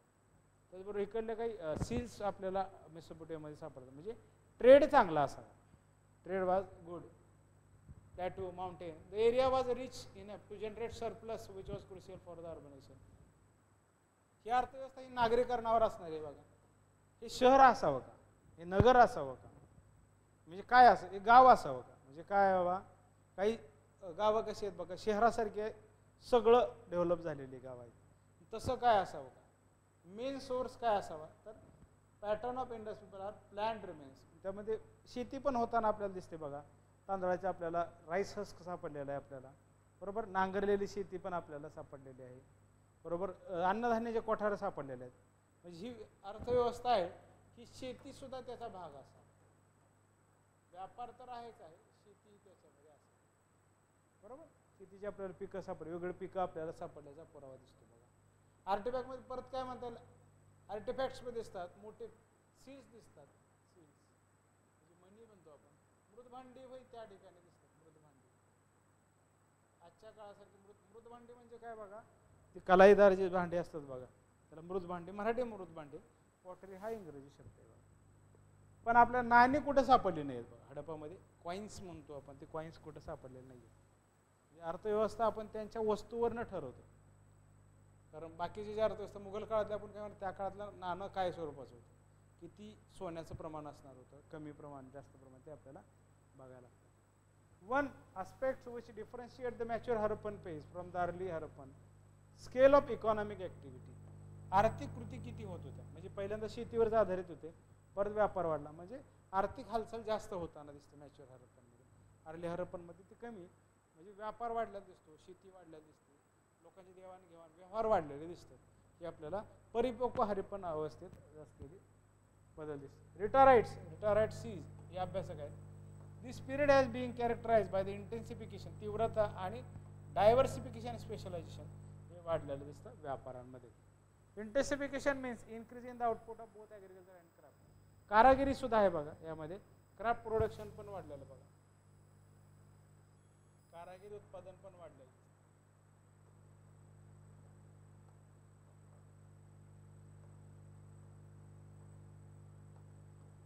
हे आपल्याला ह्याची पॉटरी सापडले, चांदोदाराची भांडी आपण पहिली बघा त्या प्रकारे, ती आपल्याला या काळात आल्या दिसते. ॲग्रिकल्चर डायव्हर्सिफिकेशनमध्ये काय, development of wide variety of product, अनेक प्रकारचे उत्पादन त्यामध्ये आलेले, वेगळ्या प्रकारचे. This to development encourage specialisation which means individual devoting time to one economy activity. For instance, early Harappan period a farmer might also part time pastoralist or part time viewer. काही वेळेस तो शेतकरी किंवा भटका असणारा, काही वेळेस शेती करणार. Increase in agriculture might mean that the farmer was now devoting more time and energy to farming. म्हणजे भटकेपणा त्याचा कमी झाला, जास्तीत जास्त तो शेतीवर लक्ष देणारा आपल्याला परिपक्व हरप्पन अवस्थेत असणारा शेतकरी दिसतो. Living other activities to other full time specialist. Another development was the adoption of better technology in several craft. Let us survey the economic sphere. त्यातला पहिला आपण भाग घेतला ॲग्रिकल्चर आहे. इकॉनॉमी कशी आहे तर शेती. आपल्याला आज भारताची अर्थव्यवस्था कशी आहे बघा आजची, कशावर आधारित आहे भारतातली अर्थव्यवस्था? शेती. आणखी उद्योग. उद्योग आहे, पहिला उद्योग आहे. IT सर्व्हिस सेक्टरमध्ये येईल. Internal trade, external trade, international trade त्यातनं असणार. कारण हे का गरजेचं आहे, तर टॅरिफ 25% अमेरिकन लावलेला आहे. त्याच्यामुळे तो आपण ट्रेड नावाचा घटक आपण एन्शियंट मिडियल मॉडर्नमधला एकदा बघून घेतला. टॅरिफ काय असतं? ब्रिटिश पण टॅरिफ लावायचं. टॅरिफ बॅरियर ब्रिटिशांचंही असेच. आठवत आहे का तुम्हाला? टॅरिफ बॅरियर ब्रिटिशांचे पण होते बघा. म्हणजे काय म्हणता येईल की भारतातली वस्तू ब्रिटिशांच्या तिकडे जर विकायचे म्हणले तर त्यांना तिथं जास्त टॅक्स लावला जायचा आणि तिकडली वस्तू खूप कमी टॅक्समध्ये भारतात विकायची. भारतातल्या ज्या डिइंडस्ट्रियलायझेशन कसं झालं तर त्याच्यामुळे झालं. तुम्ही 4 रुपयाला वस्तू निर्माण करायला 4 रुपये लागतात, तीच वस्तू तुम्हाला 4 रुपयाला नाही तर 2 रुपयाला आणि 1 रुपयाला विकायला लागते. त्याच्यामुळे जो वरचा सरप्लस खर्च आहे तो तुमच्या तोट्यातच आला. लोकांनी कारागिरी विवर्स सोडलंच नाही. कारागिरी विणकऱ्यांनी बंदच केलं विणायचं 18-19 शतकात. त्यामुळे तर कारागिरी बंद झालेली बघा. हँडीक्राफ्ट इंडस्ट्री नष्ट झालेली आहे त्याच्यामुळे झाली. कारण टॅरिफ बॅरियर खूप लावले ब्रिटिशांनी टॅरिफ. त्याच्यामुळे आपण बघितलं ब्रिटिशांच्या सिद्धा आपल्याला काय आहे की आपल्याला आपल्या सिलेबसमध्ये काय त्यातनं चालू घडामोडीतनं बघता येईल. डॉमिनंट प्रॅक्टिस आहे हरप्पन सिव्हिलायझेशनमध्ये शेतीमध्ये. मेन रब्बी क्रॉप्समध्ये बघा, रब्बी क्रॉप्स कुठले कुठले दिलेले आहेत बघा. आता कोणती पेरणी चालू आहे बघा? खरीप. रब्बी कधी असते? दिवाळीनंतर किंवा दिवाळीच्या आसपास. बीट, बार्ले, पी हे आपल्याला रब्बी असणारे पिकं. Wheat, barley, pea, chickpea, sesame, mustard and lentil हे आपल्याला काय म्हणता येईल की रब्बी क्रॉप्स आपल्याला हडप्पा काळात दिसतात. यांची लागवड वाढली. Cultivation of kharif or summer crops त्यामध्ये मिलेट्स आहेत, राईस त्यामध्ये असतात अर्ली हरप्पनमध्ये. Millet have been recovered from several sites. बऱ्याच ठिकाणावर मिलेट्स आपल्याला मिळालेलं दिसतं. लतल, रोजदी, कुंतसी, सुरकोतडा आणि Shikarpur. Outside the Gujarat it was also cultivated in Harappa, Kunal, Sangol. Rice is known from Harappa, Kunal, Kalibanga या ठिकाणावर ना राईस सापडतो बघा. आपल्याला प्रश्न जर विचारला बाबा तर खरीप इथं रब्बी खरीपचे दिले की राईस आणि मिलेट म्हणलेलं बरोबर आपल्याला विचारलं. इथं त्यातले काय दिले? 4 ऑप्शन दिले. खालीलपैकी कोणतं पीक हडप्पा काळातलं नाही? खालीलपैकी कोणतं पीक Harappa which of the following crops is not belong to किंवा which of the not period of Harappa. हडप्पाच्या काळातल्या खालीलपैकी कोणतं पीक नसावं, मिळालेलं नसावं. आपल्याला स्पष्टपणे एवढं दिसतात. त्याशिवाय नसणार मग कुठला तरी एक देणार. आपण काय म्हणा शुगर केन दिला नसणार आणि बाकीचे 3 दिले तर आपल्याला ते उत्तर असलं पाहिजे. म्हणजे प्रश्न काय बनवता येऊ शकतो आपण ते बघायला पाहिजे. ओके, पुढचा पहिला. Among the implements use we know of terracotta plough model from. Terracotta आपण मॉडेल बघितलं होतं. टेराकोटा बैलगाडीचं चित्र आपण बघितलं होतं. तेही आपल्याला या ठिकाणी बनवले. बहावलपूरला आपल्याला ते सापडलं मॉडेल बनवले आणि Bahawalpur. A plug field has been rebuilt at Kalibangan. नांगरलेली शेती आपल्याला सापडली. फरू लँड म्हणजे त्यासाठी वापरलेला शब्द काय बघा? फरू लँड. आरे असणारी शेती, 4 आरे असणारी शेती अशा पद्धतीचे आपल्याला लँड आपल्याला नांगरलेली मिळाले. त्यामुळे असं म्हणतात की नांगराचा शोध लागलेला असावा का. Okay. The Kalibangan field consisted of 2 sets of furrow across each other at right angle. मी ते दाखवलं. Thus, forming a grid pattern, it is likely 2 crops were raised in the same field. The today mustard and horse gram are together in different set of furrows. त्यामध्ये वेगळ्या पद्धतीने इथे एक पीक लावलं जातं की एक पीक वेगळ्या पद्धतीने पिकांची लागवड 2 वेगवेगळी पिकं लावली जातात असं त्यामध्ये इतिहासकारांनी मांडलेलं आहे. Copper sickles have been recovered from several sites. This irrigation technique must have varied from region. म्हणजे तर सिंचनाची सुविधा वेगळ्या ठिकाणी वेगळ्या असलेल्या दिसतात. In Sindh, it is possible that flood in the Indus were exploited for irrigation purposes. Technique known as ship flooding. This might explain the building of cities on artificial platform to protect them from the flood. पुरापासून वाचण्यासाठी आपल्याला तात्पुरते technique त्यामध्ये केलेलं दिसतं. Canal irrigation हे आपल्याला असावं, हे आपल्याला सिंचनाची सुविधा काय बा, canal irrigation. Ghaggar Hakra through it controversial जरी वाटलं तरी आहे बा. आरिड रिजन जो बलुचिस्तानचा आहे त्या ठिकाणी काय आहे बघा, घबरबुंद लाईक स्ट्रक्चर, घबरबुंद. This structure are use in present day area to capture और slow down the water coming down the hills. In Gujarat we have already mention the existence of reservoir. Reservoir आपण पाहिलं सिंचनासाठी पाण्याचा साठा केलेला. धोलावेराचं आपण चित्र बघितलं बघा, वेगळ्या प्रकारचं तलाव उतरताना तलावातलं आपण चित्र बघितलं. धोलावेराचे वॉटर मॅनेजमेंट. डोमेस्टिक ॲनिमल आपल्याला त्या ठिकाणी कुठले कुठले सापडलेत बघा. कॅटल सापडलेले आहे, म्हणजे गाई सापडलेले आहे, बफेलो आहे, शीप आहे, गोट आहे, पिग आहे, कॅमल आहे, एलिफंट आहे, dog, cat, as and others. Cattle meat was preferred.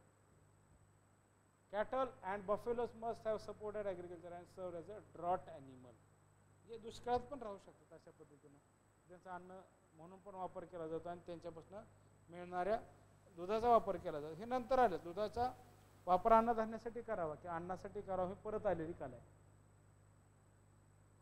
इथे दिलेले बघा. Presence of horse is controversial. घोडा होता की नाही हा विरोधाभास आहे. म्हणजे घोडा होता की नाही हे स्पष्टपणे कोणीही अभ्यासकांनी सांगितलेलं नाही. पण घोड्यासारखी ठिसूळ हाडं सुरकोतडाला मिळाली. ठिसूळ एकदम म्हणजे चांगल्या क्वालिटीचं नाही. Hunting of animal was important activity. शिकार करणे ही महत्त्वाचं इकॉनॉमिक ॲक्टिव्हिटी असलेली दिसते. शिकार करणं महत्त्वाची ॲक्टिव्हिटी आहे. हंटेड ॲनिमल इन्क्लूड मग वाईल्ड बफेलो, जंगली म्हैस, deer, wild pig, ass, jackal, rodent, hare ह्या प्राण्यांची शिकार केली. साईड ऑफ हरप्पा ह्या ठिकाणी मराईन कॅटल फिश सापडलेला. हडप्पाच्या ठिकाणी समुद्रातलं जे माशाचं आपल्याला सापडलेलं आहे त्याचं फिश सापडलेलं आहे, catfish. Hence it seems that coastal communities may have traded in dried fish in inland settlement. याचा अर्थ ते माशांचा व्यापार समुद्रापासून आत राहणाऱ्या लोकांसोबत करत असतात. आजच्या काळात कोकणातले मासे आत येतात. म्हणजे आत म्हणजे कुठं, जे समुद्राला चिटकून राहत नाहीत, म्हणजे कुठं पुणे आलं, परभणी आलं, औरंगाबादला ज्या ठिकाणी समुद्र नाही अशा लोकांसोबत ते व्यापार करत असतात, जसं हडप्पा काळात करत. Food gathering was also practice. Wild rice was consumed in Gaggar, Yamuna, Doab. At Surkotada, most of the seeds recovered were wild, which include wild nuts. Surkotadala कोणते कोणते सापडलेत बघा. Wild nuts, grasses and weeds. हे आपल्याला सापडले. Harappan thus depended on multiple subsistence strategies. Mitigate risk. If crop failed, they could depend upon hunting. जर पीकच अपयशी ठरलं, आता जसं होतं तसं आता आपण तसं करत नाही बघा. आपण पीक अपेक्षित झालं की आपण दुसरं काय त्यावेळेस ते शिकारीवर तर अवलंबून राहायचं. हे आपल्याला त्या काळात असलेलं दिसतं. हे झालं ॲग्रिकल्चर. ॲग्रिकल्चर क्राफ्टबद्दल काय बघा. Wide range of craft were practised. Wide range of craft were practice in mature period. परिपक्व अवस्थेत. We see intensification in terms of technological process from proceeding period. Beside the range of raw material use expanded. It seems from the archaeological record that the Harappan used more copper than bronze. कॉपरचा वापर आपल्याला जास्त झालेला दिसतो bronze पेक्षा. कॉपरचा वापर क्राफ्ट्समध्ये जास्त, तांब्यापेक्षा याचा जास्तचा वापर झालेला दिसतो. पॉटरी प्रकार काय. The most common pottery occurring in the Harappan city is the red ware. तांबड्या किंवा लाल असणारी पॉटरी आपल्याला त्या काळात असलेली दिसते. तांबडी किंवा लाल असणारी पॉटरी आपल्याला त्या काळात असलेली दिसते. पुढे काय बघा. इट इज विल मेड, म्हणजे चक्रावर निर्माण झालेली पॉटरी. चक्कर ह्या वेळेत आता हे आपण बघतो मडकं वगैरे बनवता चक्रावर बनवतो, ह्याच्यावर बनवली पॉटरी किंवा उन्हात वाळवलेली pottery, bake pottery. There are both plain and decorated pottery, म्हणजे पूर्ण साधी आणि त्याच्यावर वेगळ्या प्रकारचं सुशोभीकरण केलेले असणारी पॉटरी. ऑर्चे was use to produce red colour for painting and black was manufactured by combining dark reddish brown into iron oxide with black manganese. The painting on motive was black painting पण त्यामध्ये ब्लॅकमध्ये असायचं बघा. Geometric and naturalist त्यामध्ये मोठे त्याच्याची design असायची. भौमितिक और नैसर्गिक असणारं ते तिचे इन्क्लूड पीपल लिव्ह. त्याच्यावरती काय काय असायचं पेंटिंगमध्ये? पीपल लिव्हचं असायचं, पिंपळाचं पानाचं असायचं, peepal leaf. Fish scale, intersecting circle have been continued from early Harappan. The pottery occurs in shapes. Dish on stand या प्रकारचं आहे बघा. डिश ऑन स्टँड, स्टँडवर डिश असणारी यस शेप असणारी पोटरी, या प्रकारची असणारी pottery. Small vessel with knob decoration, goblet with pointed foot. Pottery kiln have been found at Mohenjodaro, Harappa, Nausharo आणि चान्नुदारो या ठिकाणी आपल्याला पॉटरीचं चित्र तुम्हाला 1 मिनिटात दाखवतो बघा.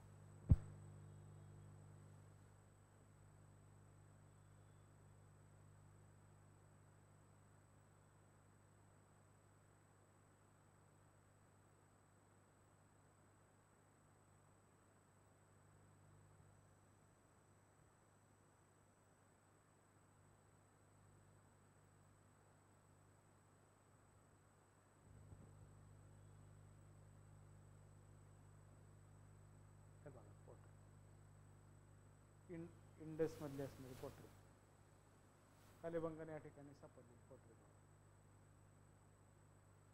डिश लाईक डिश स्टँड असणारी गोलाकार असणारी पोटरी.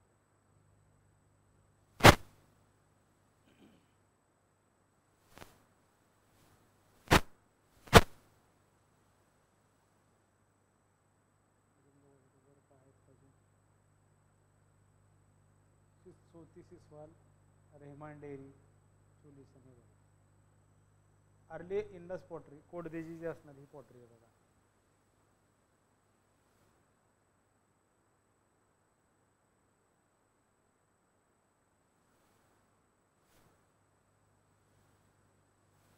काय बघा एवढंच उदाहरण म्हणून बघितलं आपण बघा. पुढे बघा मेटलर्जी, धातुशास्त्र काय प्रकारचं होतं. धातू कोणत्या कोणत्या प्रकारचे धातू वापरले जातात. हरप्पन वेर अवेअर ऑफ कोणत्या कोणत्या धातूचं माहिती होती बघा त्यांना. कॉपर माहिती होतं, गोल्ड आणि सिल्वर मेटलर्जी माहिती होती. हे धातू त्यांना माहिती. Copper was widely use and occurs in the form of weapons. शस्त्र वापरण्यास किंवा शस्त्रासाठी कॉपरचा वापर व्हायचा. ॲग्रिकल्चर टूल्ससाठी सिकल्स, हुक, सिकल्स म्हणजे हुक आहे. कार्पेंट्री टूल्स, चिसेल, तासणी म्हणतो आपण, तासणी. ऑर्नामेंट्स लाईक नोक स्टिक्स, फिंगर रिंग, हातातली जी काही अंगठी म्हणतो त्यामध्ये, बँगल्स बांगड्यासाठी, इयरिंग कानातलं जे आहे ते कानातलं घालतो ते आपण. फिश हुकसाठी मासा पकडणारं फिश हुक, निडल, सुई, त्याबद्दल पॅन, फिगर आहे, ह्यासाठी आपल्याला कॉपरचा वापर होत असतो. At times it was alloyed with tin, arsenic, lead, nickel, zinc in various combination. A study of this object shows that Harappa knew techniques like forging, sinking, hot and cold welding. Welding पण त्या ठिकाणी या सब्जेक्टचं एकमेकासोबत करताना दिसतं. जे object wear mostly polished, जे काही वस्तू जास्तीत जास्त पॉलिश केलेले असाव्यात. 16 copper furnace have been found at Lothal. 16 copper furnace आपल्याला लोथरला सापडले. 16 copper furnace at Lothal. A large amount of copper oxide was discovered in a brick line pit at Mohenjo-daro. Copper and bronze tools used by the Harappa. Copper and bronze tools.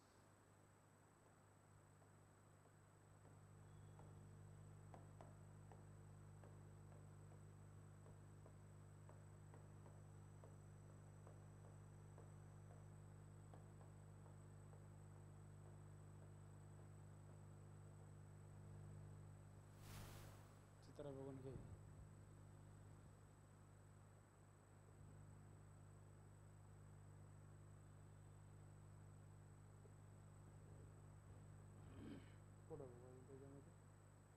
Besides, Harappan also manufactured ornaments of gold and silver. त्याची काय म्हणतात दागिने हे ते बनवत असतात gold and silver. It has been recovered from the Mohenjodaro, Harappa आणि अल्लादीन ह्या ठिकाणी ते मिळालेलं. हडप्पा. प्रश्न काय बाबा आपल्याला विचारला जेव्हा खालीपैकी कोणत्या ठिकाणी आपल्याला गोल्ड अँड सिल्वरचे ऑर्नामेंट्स मिळत नाही? अल्लादीनं उत्तर दिलेलं आहे. पण म्हणलं हडप्पा, मोहेंजोदडो आणि लोथल पुढे दिलं. तर लोथल ते उत्तर असणार आहे. अल्लादीनला बी ते मिळते. तर अल्लादीनं कमी साईट्स वाचण्यात आल्यामुळे ते वाटू शकते किती असेल, तर ते त्याचं उत्तर आहे. बीड मेकिंग उद्योग पण आपल्याला बीड मेकिंग किंवा मणी उद्योग म्हणतो आपण त्याला. मणी उद्योग पण आपल्याला the most common, most famous artifacts manufactured by the Harappans were their bead. Some like carnelian bead. Carnelian bead आपल्याला त्यामध्ये महत्त्वाचं असणार आहे. Carnelian bead. Very important. Carnelian beads. हे निर्यातीसाठी वापरलं जातं. The beads of both precious metal, semi precious stone. मौल्यवान धातूमध्ये काय आगेट आहे, जास्पर आहे, आगेट आहे, आगेट, जास्पर, स्टिएटाइट, लॅपिस लिझुली. त्याला लॅपिस लिझुलीला शब्द काय बघा, इंद्रनील मणी म्हणलं जातं. लॅपिस लिझुलीला आपण काय म्हणतो, इंद्रनील मणी. लॅपिस लिझुली हे आपल्याला त्या ठिकाणी बीड मेकिंगसाठी वापरलं जातं. We also beads of terracotta, bone, fence, हाडांचाही वापर केला जातो. The most significant development in the mature Harappan phase, use of hard drill to perforated hard semi-precious stone. पोशेल नावाच्या अभ्यासकाने सांगितलं. Other steps included flaking and solving the material to required shape and heating them to impart them correct color. त्यासाठी काय म्हणतात त्याला, उष्णता देऊन किंवा आग देऊन त्याचा योग्य तो कलर आला, तांबडा किंवा लाल असा कलर आला पाहिजे. Famous 36 long barrel cylinder carnelian beads might have been taken 480 days to produce. 480 दिवस त्याला लागत असावे. This means that craft was highly specialized activity. Bead making workshop आपल्याला कुठल्या ठिकाणी सापडते बघा, बीड मेकिंग वर्कशॉप इथे लिहिलं बघा, बीड मेकिंग वर्कशॉप.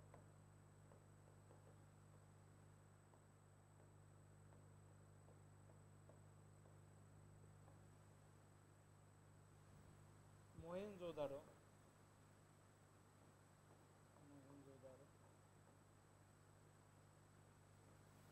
चान्नूदारो आणि काय म्हणतात त्याला, लोथल. या ठिकाणी आपल्याला ते सापडतं. या ठिकाणी आपल्याला बीड मणी उद्योगाचे वर्कशॉप आपल्याला सापडतात. फेन्स, फेन्स म्हणजे काय, several faience object. Faience spot आपण बघितलं बघा, जे दुर्मिळ आहे, फक्त तो सिटाडेलला सापडला होता. जे श्रीमंत चैनीची वस्तू लक्झरियस आयटम म्हणून होता का, तो चैनीचा आयटम किंवा लक्झरियस आयटम म्हणून बघितलेला आहे का त्याला. Several faience object in the form of beads, bangles, earring, figurine have been recovered from several Harappans. It is an artificial material manufactured from the cords. Given the complexity of its technology, Kenwire has called it elite item. Faience म्हणजे फक्त अभिजन त्याचा वापर करत की त्याचा आस्वाद घेत असावेत का. स्टोनवेअर bangles with according to Kenwire is another elite item that may be closely associated with the ruling class. For some reason, these bangles have been only discovered from the sites in Pakistan. कुठल्या ठिकाणी सापडलेले बघा, Mohenjo-daro, Harappa, Balakot and Navsharo have discovered this type of bangle.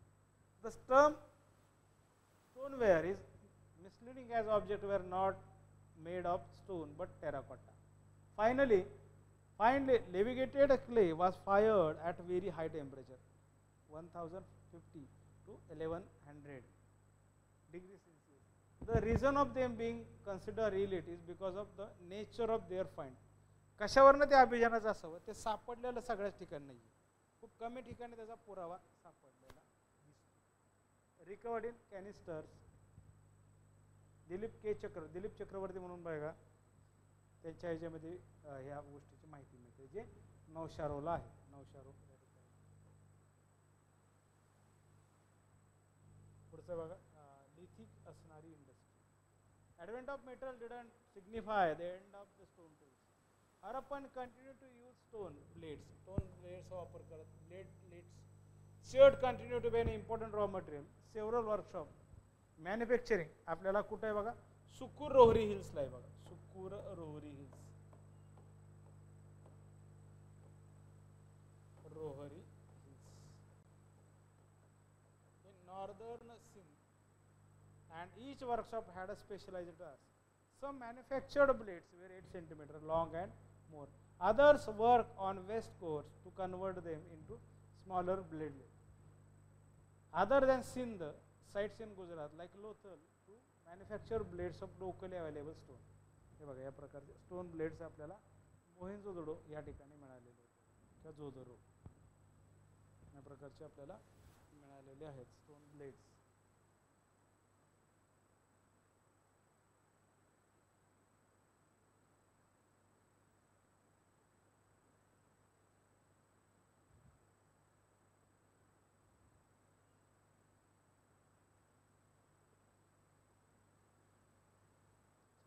समजलेलं आहे का बघा इथपर्यंत. पुढं ह्याच्यात अजून काय काय बघूयात बघा. Seal pacing, a wide variety of shell objects. Shell objects पण आपल्याला दिसतात त्यामध्ये. बँगल्स आहेत, लॅडल्स आहेत, स्पून आहेत. स्पून म्हणजे काय जरा आपण म्हणतो चमचा किंवा चम्मच. चम्मच जरा बरं आहे, चमचा जरा वेगळं वाटतं.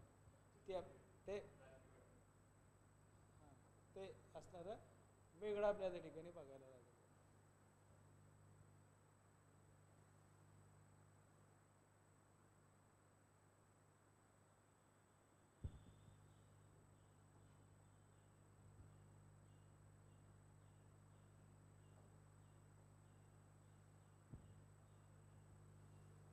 आपण वाटलं तर ते उद्याच्या लेक्चरमध्ये बघू. इथंपर्यंत समजलेलं आहे का बघा.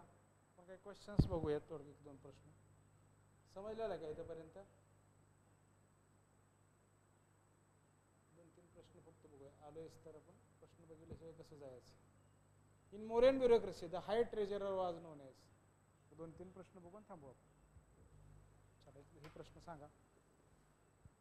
मौर्य नोकरशाहीमध्ये, मौर्यांच्या प्रशासकीय नोकरदारांमध्ये मुख्य खजिनदारास डॅश डॅश संबोधले जाईल. सन्निधात, समहार्ता, प्रतिहारी, गोप. बरोबर 100%. चला पुढचा एक बघा. हा प्रश्न. Tolkappiyam of the second Sangam deals with poetry of nature, legends of Agastya, grammar, achievements of Pandya. Sangam literature. Tolkappiyam.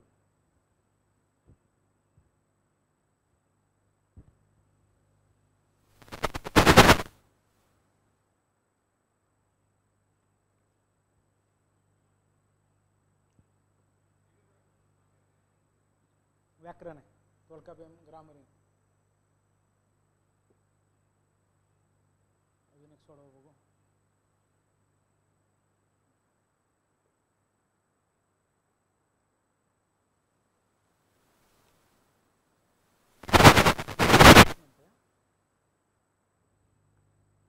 Who among the following started practice of donating lands? Started the म्हणतो, सुरुवात केलेली म्हणतो. मौर्य काळात कुठे ग्रँट्स आहेत? लँड ग्रँट्स नाही आहेत ना. जमिनी दान करण्याचा प्रकार मौर्य काळात नव्हताच. गुप्त काळात ते सुरू झालेले. लँड ग्रँट सिस्टीम हीच गुप्त काळात सुरू झालेली. मौर्यांच्या काळात लँड ग्रँट्स नाही. आणि शुंग हे त्याला चिटकूनच आहेत ना. मौर्याच्या नंतर शुंगच घराणं आहे. 185 BC ला शुंग घराणंच आहे ना. गुप्त घराणं 320 BC 320 AD ला आलेलं. 7वां त्याच्या अगोदर आहे. ओके. चला उद्याच्या लेक्चरमध्ये इकॉनॉमी झाली, पॉलिटी आणि सोसायटी बघू. आणि मग आपलं उद्याच्या हडप्पन संस्कृती उद्या संपल बघा. मग त्याच्यानंतर वैदिक कालखंड आपला सुरू होईल. वैदिक कालखंडाचा अभ्यास आपला सुरू होईल. चला आज या ठिकाणी थांबूयात बघा. इथंपर्यंत समजलंय का बघा. प्रगती, अमृता, श्रीनिवास. ओके. चला आज आपण या ठिकाणी थांबूयात बघा. थँक्यू.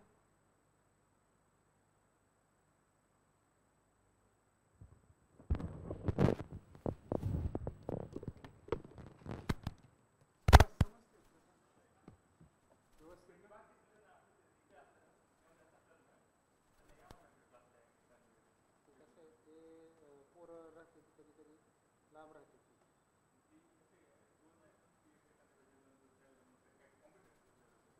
तसंच बरं वाटतं ते शिकवायला, तर मला तेच बरं वाटतं. ऑफलाईन बरं वाटतं, ऑनलाईनला तसं